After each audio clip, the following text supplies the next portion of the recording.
آزمائشیں آتی ہیں، ہم نے اس آزمائش پر صبر کرنا ہے. ہم بے صبری کر جاتے ہیں. قرآن مجید فرقان حمید میں رب عز و جل نے واضح اعلان فرما دیا، یعنی کمال دیکھیں، ہمیں پہلے سے بتا دیا تمہارا ایگزامینیشن آنے والا ہے. کیا فرمایا؟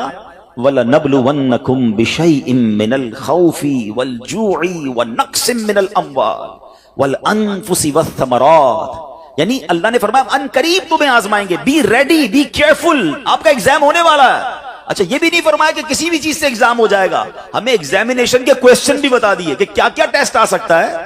ہم کہتے ہیں ذرا گیس پیپر تو بتائیں، کوسچنز کیا ہوں گے. قرآن نے بتا دیا ہے کہ کیا کیا ٹینشن آ سکتی ہے. کیا فرمایا؟ بِشَيْءٍ مِّنَ الْخَوْفِ، کبھی خوف آئے گا، ڈر لگے گا، دشمن سامنے آ جائیں گے، ہیں بچوں کے لیے خوف ہو جائے گا، ماحول آپ کے آس پاس کا ڈینجرس ہو سکتا ہے. وَالْجُوعِ، کبھی بھوک سے پریشان ہو جاؤ گے، مال کم ہو جائے گا، غربت آ سکتی ہے. پھر فرمایا بِشَيْءٍ مِّنَ الْخَوْفِ وَالْجُوعِ وَنَقْصٍ مِّنَ الْأَمْوَالِ، تمہارے مال خراب ہو جائیں گے.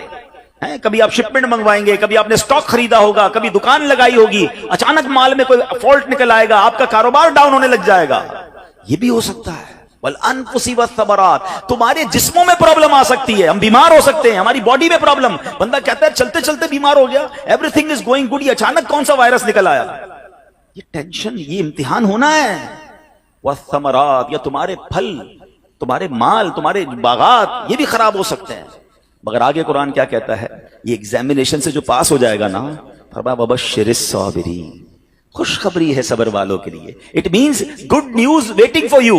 یہ ٹائم نکالنا ہے، اگر صبر سے نکال گئے تو آگے کیا ہے؟ خوشخبری موجود ہے. الذین اذا اصابتهم مصیبہ قالوا انا للہ وانا الیہ راجعون، کہ جب ان پر کوئی مصیبت آتی ہے تو وہ کیا کہتے ہیں؟ واویلا نہیں کرتے، کہتے اللہ ہی کا مال ہے، اللہ ہی کی طرف لوٹ جانا ہے. کاش یہ بات سمجھ آ جائے.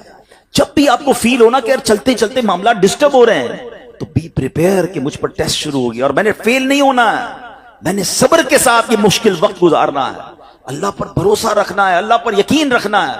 اب ہمارا پرابلم یہ ہے کہ جب کسی کو کہو بھائی صبر کرو تو ساری دنیا کو بتا کر کہتے ہیں جناب صبر ہی تو کر رہے ہیں. یہ صبر نہیں ہے. آج کل ایک جملہ بڑا مشہور ہے، لوگ کہتے ہیں اللہ آپ کو صبر جمیل عطا فرمائے، صبر جمیل پر اجر عظیم عطا فرمائے. ان کو روک کے پوچھو بھائی صبر جمیل کس کو کہتے ہیں؟ تو کہیں گے شاید کسی جمیل بھائی کا صبر ہوگا. یہ کسی جمیل بھائی کا صبر نہیں ہے. What is the definition of صبر جمیل؟ یہ ریکوائرڈ ہے. اور وہ کیا ہے؟ کہ دو بندے بیٹھے ہیں، ایک پرابلم میں ہے، ایک پرابلم میں نہیں ہے، لیکن ان دونوں کو دیکھ کر آپ فیصلہ نہ کر سکیں کہ کون پرابلم، پتہ ہی نہ چلے، میرا چہرہ بھی نہ بتائے میں کسی تکلیف میں ہوں. ہاں یہ ہے صبر. ہمارا تو چہرہ ہی بتا دیتا بھی خیر تو ہے، کوئی بہت بڑا لگتا ہے پرابلم ہے، ہاں بس یار بڑی مشکل میں ہوں. اچھا جس کو بتایا کیا وہ حل کر دے گا؟ دنیا بھر کو بتانا ہے یار سر میں بڑا درد ہے، پیٹ میں بہت درد ہے، کاروبار بڑا ڈاؤن ہے، فیملی میں بڑے پرابلمز ہیں. نہ وہ ڈاکٹر ہے کہ علاج کر دے، نہ وہ کچھ ہمارا مسئلہ حل کر سکتا ہے. مگر جو صبر کا ثواب تھا نا، میں نے ضائع کر دیا. صبر کا ثواب پتہ ہے کتنا ہے؟ سنیے گا. بلکہ میں ایک بڑی عجیب بات کرنے جا رہا ہوں، آپ کو حدیث پاک سناتا ہوں. بعض اوقات لوگ، ہم جیسے گناہگار آدمی کو یہ خیال تو نہیں آنا چاہیے، لیکن شیطان ہے نا، کبھی خیال ڈال دیتا ہے یار میں نماز بھی پڑھتا ہوں، روزے بھی رکھتا ہوں، صدقہ خیرات بھی کرتا ہوں، مشکلیں حل نہیں ہو رہی. سنو اب 2-3 حدیثیں آپ کے سارے پرابلم سولو کر دیں گی. حدیث پاک کا مضمون ہے، اللہ کے حبیب علیہ الصلوۃ والسلام فرماتے ہیں کہ اللہ جب کسی بندے سے محبت کا ارادہ فرماتا ہے اس پر آزمائشوں کی بارش بھیج دیتا ہے نا. عجیب بات ہے، اللہ مجھ سے پیار بھی کرے اور مجھ پر آزمائشیں بھی بھیجے. حدیث کا اگلا حصہ اس کو پراپر ایلیبریٹ کرتا ہے، ڈسکرائب کرتا ہے کہ مشیت الہی یہ ہوتی ہے. حدیث کا خلاصہ ہے کہ اللہ کی رضا یہ ہوتی ہے کہ اللہ بندے نے جو دنیا میں گناہ کیے ہیں نا، خطائیں ہو گئی ہیں میرے بندے سے، اس پر کچھ آزمائشیں بھیجوں، یہ صبر کرے تو پھر میری بارگاہ میں آئے تو اس کے سارے گناہ معاف ہو گئے ہوں، میں سے جنت میں داخل کر دوں.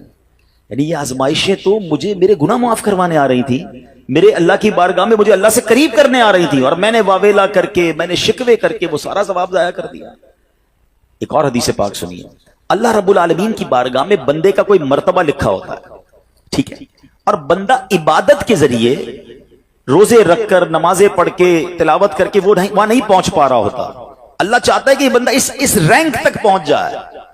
اللہ اس پر آزمائش بھیجتا ہے تاکہ میرا بندہ صبر کر لے تو اس کو وہ مرتبہ عطا ہو جائے. ہائے ہائے، یعنی آزمائش مجھ پر میرے رینک بلند کرنے، میرے درجے بلند کرنے آئی، اور ہائے میری بے صبری کہ میں نے وہ سب ثواب ضائع کر دیا. نہ کریں میرے پیارے اسلامی بھائی. مشکلیں آتی